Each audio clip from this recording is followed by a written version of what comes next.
Hey everyone, and welcome. This explainer is produced by EasyPathUni in coordination with Yazan Ibrahim. Today, we're diving into Lesson 1.2, the Key Principles of Auditing. Now, our whole style here is interactive and super simplified, kind of like what you'd find on platforms like Udemy or Coursera. We'll be using a ton of clear, real-world examples to help you really grasp each concept and, actually use it. So, let's get right into it.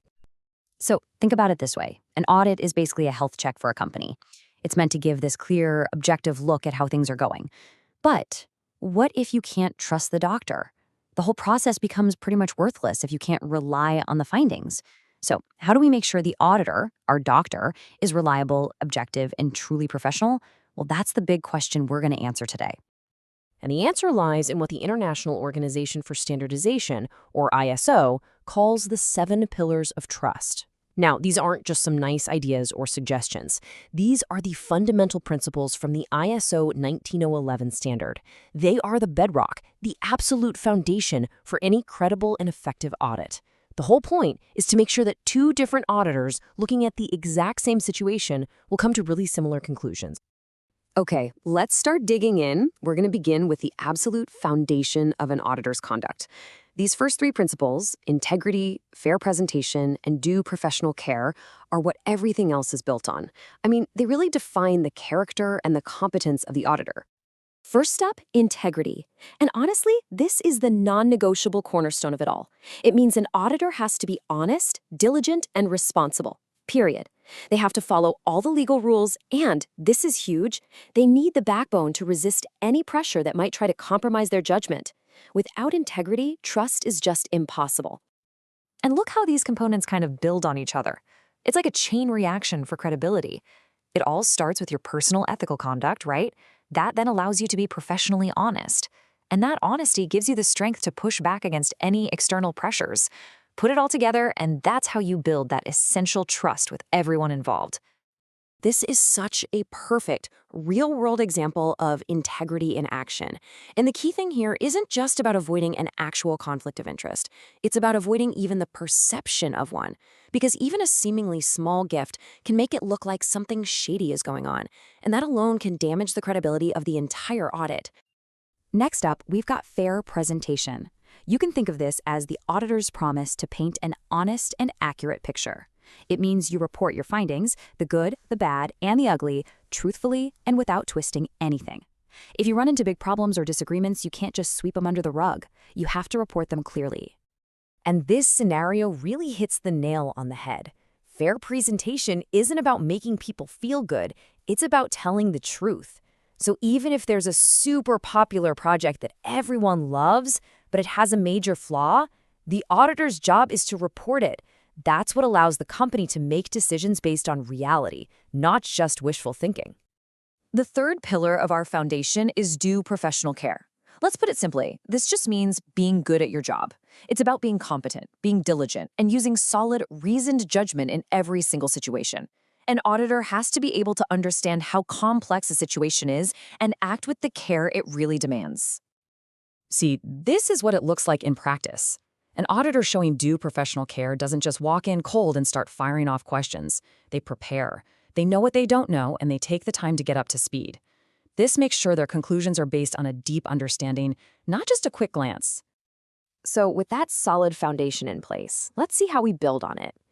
Next, we're going to look at the 2 pillars that are all about creating an environment of trust and making sure the audit is completely unbiased. I'm talking about confidentiality and independence. Confidentiality is absolutely critical.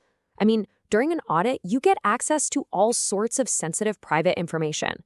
This principle demands that auditors protect that information like a hawk, using it only for the audit itself and nothing else.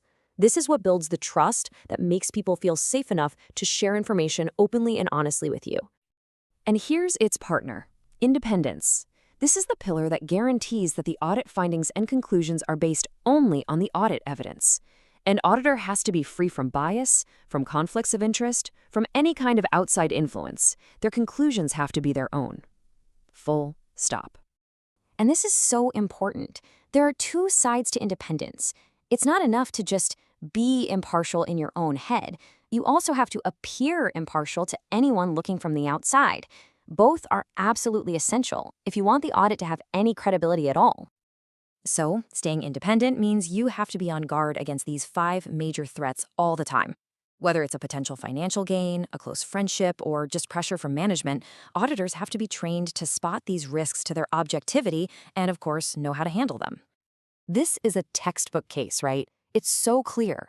Even if the auditor truly believes they can be 100% objective, that close personal relationship creates what we call a familiarity threat. Any reasonable person would look at that situation and question their impartiality.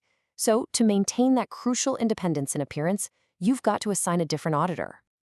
Okay, so we've covered the auditor's character and the environment of trust. Now let's get into the how. These last 2 principles are really the modern, methodical tools that auditors use to get their work done effectively and efficiently. The evidence-based approach. It's a simple idea, but so vital in practice. It just means that audit conclusions have to be based on facts. Not feelings, not gut instincts, not what somebody thinks, but on cold, hard, verifiable evidence. And you gather that evidence through things like observation, interviews, sampling, and reviewing documents. Now, what's really interesting is that our final principle is actually the new kid on the block. For years, there were only 6 principles. But back in 2018, the ISO standard got an update and they added a 7th one to reflect the, growing complexity and all the new risks of the modern business world. And that 7th principle is the risk-based approach. You can think of this as the strategic brain of the whole operation.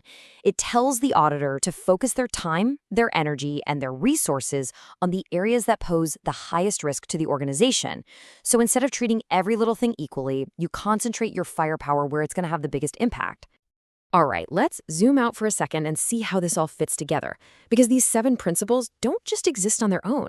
They work together as this powerful, interconnected system where each one actually reinforces the others. It's what creates the framework for a truly great audit. This really says it all, doesn't it? It captures that synergy perfectly.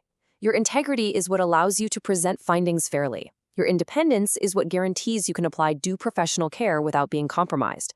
The trust you build with confidentiality is what lets you get the evidence you need. And that risk-based approach, it points all of those efforts at what truly matters. It's a structure that is so much stronger than just its individual parts. So, as we wrap up, I want to leave you with a final thought. These aren't just some abstract rules for auditors, They are pillars of professional conduct for pretty much anyone. Whether it's integrity, independence, or applying a risk-based focus to your own projects, think about which of these you can really lean into to build trust and deliver real value. Which one of these is going to be your defining professional strength?